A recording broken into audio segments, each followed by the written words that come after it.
तुम्हारी सेवा से मैं बहुत प्रसन्न हुआ। वरदान मांगो, जो चाहोगे वही दूंगा।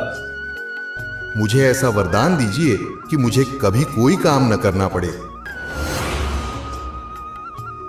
मालिक, मैं तुम्हारी सेवा में हूं, मुझे तुरंत कोई काम दो वरना मैं तुम्हें खा जाऊंगा।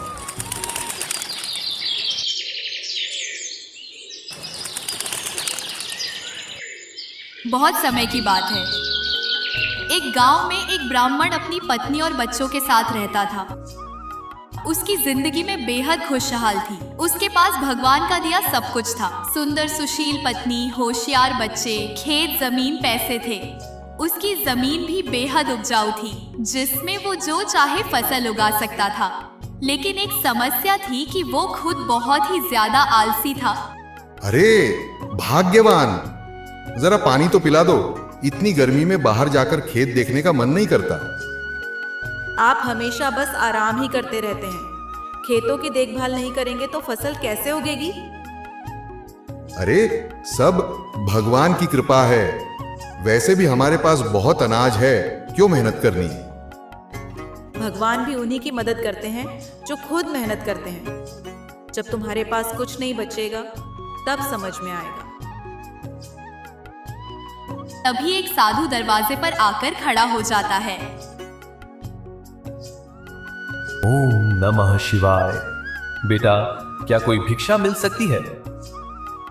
अवश्य महात्मन, आप अंदर आइए। भाग्यवान, जल्दी से कुछ भोजन ले आओ। पत्नी साधु को स्वादिष्ट भोजन परोसती है। साधु तृप्त होकर मुस्कुराता है। तुम्हारी सेवा से मैं बहुत प्रसन्न हुआ। वरदान मांगो, जो चाहोगे वही दूंगा। मुझे ऐसा वरदान दीजिए कि मुझे कभी कोई काम न करना पड़े। कोई ऐसा हो जो मेरे सारे काम कर दे।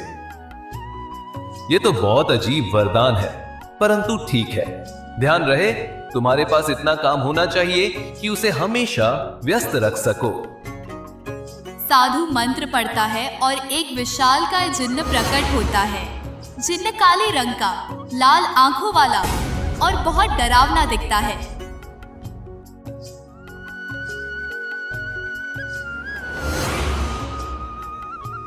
मालिक, मैं तुम्हारी सेवा में हूं, मुझे तुरंत कोई काम दो वरना मैं तुम्हें खा जाऊंगा। अच्छा, तुम खेत में जाकर पानी डालो। जिन्न तुरंत गायब हो जाता है। ब्राह्मण चैन की सांस लेता है और अपनी पत्नी से हंसकर कहता है, देखा, अब तो हमें कोई काम करने की जरूरत ही नहीं पड़ेगी। आराम ही आराम। ऐसा मत सोचो, ये आलस तुम्हें महंगा पड़ सकता है। कुछ ही देर में जिन्न वापस आ जाता है। काम पूरा हो गया, अब और काम दो वरना मैं तुम्हें खा जाऊंगा।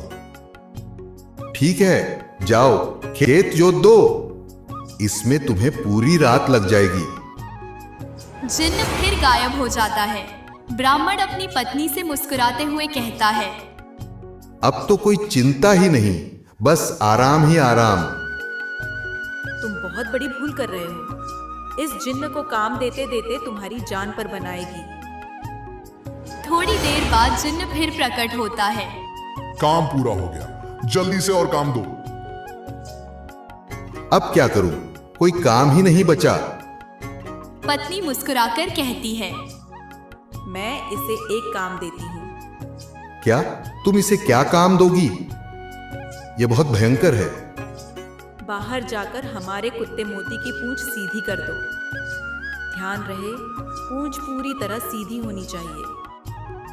यह तो बहुत आसान काम है, अभी करता हूं। जिन्न तुरंत बाहर चला जाता है। ब्राह्मण हैरान होकर अपनी पत्नी से पूछता है, यह क्या किया?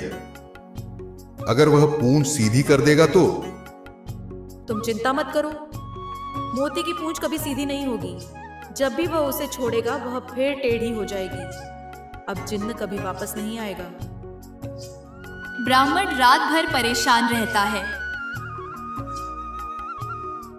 अगली सुबह वह देखता है कि जिन्न अब भी मोती की पूंछ सीधी करने में लगा हुआ है। वह थका और हताश दिख रहा है। अरे, अभी तक काम पूरा नहीं हुआ। जल्दी करो, मेरे पास तुम्हारे लिए और भी काम है। मालिक, मैं जल्द ही इसे सीधा कर लूंगा। ब्राह्मण अपनी पत्नी की ओर देखता है और मुस्कुराता है। तुम सही कह रही थी, आलस बहुत खतरनाक चीज है। मैं अब कभी आलसी नहीं बनूंगा।